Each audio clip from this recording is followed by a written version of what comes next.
শেষ হয়নি যুদ্ধ, চালু অ্যাকশন অ্যাকশন অ্যাকশন অ্যাকশন। কপিলের শেষ পেরেক ছিল জুলাই ঘোষণাপত্র এবং জুলাই বিপ্লবের সাংবিধানিক স্বীকৃতি। যখন থেকে ইন্টারিম গভর্নমেন্ট জুলাই ঘোষণাপত্র দেওয়ার ঘোষণা দিয়েছে তখন থেকে ভারতের এদেশীয় প্রক্সিদের মধ্যে একটা ইঁদুর দৌড় শুরু হয়েছে এবং তারা কিভাবে জুলাই ঘোষণাপত্রকে আটকানো যায় সেই ব্যাপারে নানা ধরনের চক্রান্ত ষড়যন্ত্র করেছে। সেখানে দাঁড়িয়ে ইন্টারিম গভর্নমেন্টের উচিত ছিল ছাত্র জনতার পক্ষে ঘনিষ্ঠ অবস্থান নিয়ে জুলাই ঘোষণাপত্রের রোড ম্যাপ ঘোষণা করা, কিন্তু ইন্টারিম গভর্নমেন্ট এখন পর্যন্ত তার ছিটে ফাটা উদ্যোগ গ্রহণ করে নাই। আমরা প্রশ্ন রাখতে চাই, ইন্টারিম কোন দেশের এম্বাসি থেকে পরিচালিত হচ্ছে যে তারা এখনো ছাত্র জনতার ম্যান্ডেটকে স্বীকার করছে না? এটা বাংলাদেশ পন্থী আচরণ হতে পারে না। আর একটা বিষয় আপনারা জানেন, ৭২ সালের সংবিধানের যে ঘোষণাপত্র সেটি বিদেশি একটি এম্বাসির পক্ষ থেকে লিখে দেওয়া হয়েছিল। এই ২৪-এর ঘোষণাপত্র বাংলাদেশ পন্থীদের এটি যদি কোনো বিদেশি এম্বাসি থেকে বা বিদেশ থেকে লিপিবদ্ধ করে দেশে আইনে ইস্টাবলিশ করার চেষ্টা করা হয় তাহলে এই ধরনের কোনো পায় তারা বাংলাদেশের ছাত্র জনতা মেনে নেবে না। আমরা ইন্টারিমকে আহ্বান জানাবো, তার বাহানাপূর্ণ আচরণ বন্ধ করে সকল রাজনৈতিক দল এবং বিপ্লবের স্টেক হোল্ডারদের যে সকল নেতৃত্বস্থানীয় সংগঠন রয়েছে তাদেরকে সাথে নিয়ে বসুন, তাদের কাছ থেকে জুলাই ঘোষণাপত্রের প্রস্তাবনা আহ্বান করুন এবং তাদের সকলের প্রস্তাবনাকে সমন্বিত করে দেশের জনগণের আশা আকাঙ্ক্ষার আলোকে একটি জুলাই ঘোষণাপত্র দ্রুততম সময়ের মধ্যে প্রদান করুন। যদি আপনারা সেটি করতে ব্যর্থ হন তাহলে এখন পর্যন্ত আপনাদেরকে ছাত্র জনতা যেভাবে নিঃস্বার্থ ম্যান্ডেট দিয়ে এসেছে সেই ম্যান্ডেট উঠিয়ে নিতে আমাদের সময় লাগবে না।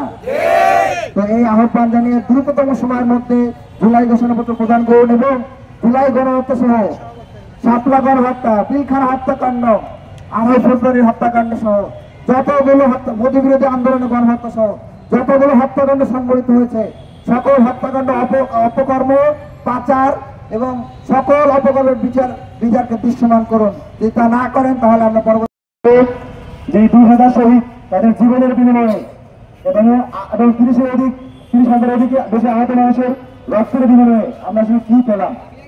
এই ইন্ডিয়ানের কাছে আমাদের মোটা থেকে চাওয়া পাওয়া কি ছিল? বেশি কিছু না। তো প্রথমত গণহত্যার বিচার, এরপরে সংস্কার, এরপরে জুলাই ঘোষণাপত্র, এগুলো কি ছিল আমাদের মোটা থেকে চাওয়া পাওয়া এবং পরবর্তীতে একটি সুন্দর গ্রহণযোগ্য নির্বাচন দিয়ে বিদায় নেয়া। কিন্তু আমরা ১ বছর পর দেখতে পাই এই শিশুর ইন্টারিম শিশুরতার ফাঁদে পড়ে, শিশুরতার ভূত মাথায় চেপে ছাত্র জনতার যে ম্যান্ডেট সেই ম্যান্ডেটে দুর্বলকে সরে দিয়েছে। যেই ভারতীয় আধিপত্যবাদের বিরুদ্ধে আমাদের যে গণ অভ্যুত্থান সংঘটিত হয়েছিল ঘুরে ফিরে আবারও সেই ভারতীয় আধিপত্যবাদের ফাঁদে আমরা পা দিচ্ছি।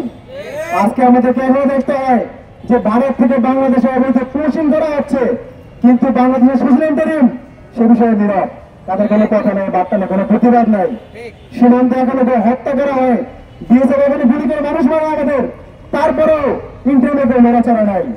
আমরা যে স্বাধীন দেশে বাস করি, আমরা গণ অভ্যুত্থানে এত মানুষের জীবনের বিনিময়ে সরকার বসিয়েছি, সেই সরকার যদি আমাদের নীরব থাকে এই সরকার আমাদের দরকার নাই। প্রিয় ভাইয়েরা, আপনারা দেখেছেন সামনে জুলাই মাসের সামনে কেন্দ্র করে ইন্টারিম কয়েকটা কর্মসূচি নিয়েছে, তারা পুরো মাস ধরে কর্মসূচি দিয়েছে। দুঃখের বিষয় সেখানে জুলাই সনদের কোনো নাম নাই। সেখানে ধরে আমরা আবারও দেখতে পাচ্ছি বিভিন্ন দিবসের নাম করে দিবসের ফ্রেমে বেঁধে আমাদের জুলাই অভ্যুত্থানকে আবারও সেই চেতনা ব্যবসার নামে তারা ভণ্ডামি করতে যাচ্ছে। ৭১কে কেন্দ্র করে যেমন চেতনা ব্যবসা করেছে আওয়ামী লীগ, আবার নতুন করে জুলাইকে বিভিন্ন দিবসের ফ্রেমে বেঁধে আবারও সেই চেতনা ব্যবসার নামে ভণ্ডামি করা শুরু করছে। প্রিয় ভাইয়েরা, আমরা স্পষ্ট বলতে চাই এই সমস্ত আউটফল দিবস দিয়ে আমাদের জুলাইকে আপনারা পরিবর্তিত করবেন না। তারা আমাদেরকে দেখাচ্ছে ৮ই আগস্ট নতুন বাংলাদেশ দিবস। আরে ভাই, ৮ই আগস্ট বিপ্লবের বৃহৎ দিবস। ৮ই আগস্টে ছাত্র জনতা রক্তপাত দাঁড়িয়ে যে ক্ষমতা নিয়েছেন, তারপরে আপনাদের মাথায় যে শিশুদের বুথ চেপেছে সেই বুথ আজকে আপনাদেরকে ছাত্র সমর্থন হারান দিয়ে বাধ্য করেছে। আপনারা এখনো ছাত্র জনতার মন্দিরের বিরুদ্ধে কথা বলছেন। আমরা যেখানে আন্দোলন করেছিলাম আওয়ামী লীগ নিষিদ্ধের দাবিতে, সেখানে আমাদের আন্দোলন ছিল একই সাথে জুলাই ঘোষণাপত্রের জন্য। কিন্তু আপনারা আমরা আশ্বাস দিয়েছেন যে 30 কর্মী দিবসের মধ্যে আপনারা জুলাই ঘোষণাপত্র দিবেন। কিন্তু আপনারা আজকে আমাদের যে বিশ্বাসঘাতকতা করেছেন, আপনারা আমাদেরকে এখনো জুলাই শরীফ না দিয়ে আপনারা এখনো মূলা ফিরিয়ে যাচ্ছেন। যদি আপনারা এরকম আচরণ সামনে করতে থাকেন, আমরা কিন্তু বর্ধিত করবো না। আমরা আজকে যেহেতু 30 কর্মী দিবসের সমাপ্তি দিবস ছিল, আমরা আজকে বিক্ষোভ মিছিল করে আপনাদেরকে জানাচ্ছি, আপনাকে ঘোষণা করে দিচ্ছি, যদি আপনারা জোরের ঘোষণাপত্র দিতে তাল বাহানা করেন, তাহলে আমরা আপনাদের বিরুদ্ধে গণ আন্দোলন গড়ে তুলব।